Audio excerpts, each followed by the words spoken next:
Before we get into the specifics of how to analyze malware, we need to define some terminology, cover some types of malware, and introduce the fundamental approaches to malware analysis. Any software that does something that causes determine to the user, computer, or network, such as viruses, Trojan horses, worms, rootkits, scarewares, and spywares. And these all can be considered malware. While malware appears in many different forms, common techniques are used to analyze malware. Your choice of which technique to employ will depend on your goals. The goals of malware analysis. The purpose of malware analysis is usually to provide the information you need to respond to a network intrusion. Your goals will typically be determine exactly what happened and to ensure that you have located all infected machines and files. When analyzing suspected malware, your goal will typically be to determine exactly what a particular suspect binary can do, how to detect it on your network, and how to measure and contain its damage. Once you identify which files require full analysis, it's time to develop signatures to detect malware infections on your network. As you will learn throughout in this course, malware analysis can be used to develop host-based and network signatures. Host-based signatures or indicators are used to detect malicious code on a victim computers. These indications often identify files created or modified by the malware or specific changes that it makes to the registry. Unlike antivirus signatures, malware indicators focus on what the malware does to a system, not on the characteristic of malware itself, which makes them more effective in detecting malware that changes form or that has been deleted from the hard disk.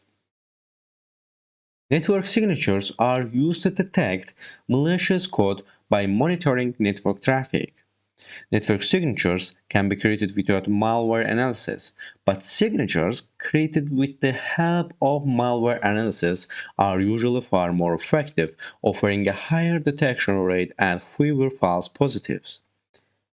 After obtaining the signatures, the final objective is to figure out exactly how the malware works. This is often the most asked question by senior management who want a full explanation of a major intrusion. The in-depth techniques you will learn in this course will allow you to determine the purpose and the capabilities of a malicious programs. Malware analysis techniques. Most often, when performing malware analysis, you will have only the malware executable, which won't be human readable. In order to make sense of it, you will use a variety of tools and tricks, each revealing a small amount of information. You will need to use a variety of tools in order to see the full picture. There are two fundamental approaches to malware analysis: static and dynamic. Static analysis involves examining the malware without running it. Dynamic analysis involves running the malware, but techniques are further categorized as basic or advanced. Basic static analysis. Basic static analysis consists of examining the executable file without viewing the actual instructions. Basic static analysis can confirm whether a file is malicious, provide information about its functionality, and sometimes provide information that will allow you to produce simple network signatures. Basic static analysis is straightforward and can be quick, but it's largely ineffective against sophisticated malware, and it can miss important behaviors. By basic dynamic analysis. Basic dynamic analysis techniques involves running the malware and observing its behavior on the system in order to remove the infection, procedure, effective signatures, or both.